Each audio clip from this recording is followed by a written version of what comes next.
Jebaleko chairman. Nkale mukulu Masaka nawe jebaleko sebo. Iye sebo. Iye. Chairman mbadde nzizeko wano nga nina omusango gwenjagala okuloopera. Okay. Tubaddeyo waggulu mu Kalitunsi ne muwalawo twagenzeyo ku makya gye tusiibye.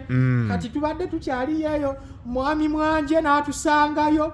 N'akwata embooko n'atukuba nnyo n'atubuuza lwaki tuli eyo era biki bye tukola kati muwala we yayise eri wansi n'akirira ng'agenda naye akaaba nange nenzijalo ne ngamba nti kanzije nnoope omusajja omukwata omusibe omutwale mu kkomera oyo mwanje lwaki atukuba bw'atyo.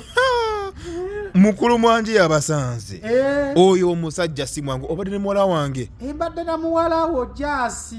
Mukulu mwanje n'abasanga. N'atusanga. Oyo omusajja si mwangu nange mutya. Kyerigenda okukola kati nze okuyamba obulungi kozi n'amala akusanga waneeno bigenda birabirala mu kaate.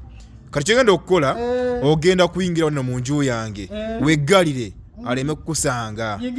Yingira awo mu nju yange. Ngera mukwata kati bomala tobifa ebireke bindekere. Bomala okuyingira mu nju gwesaawo saako kufulu. Tagenda kukusanga.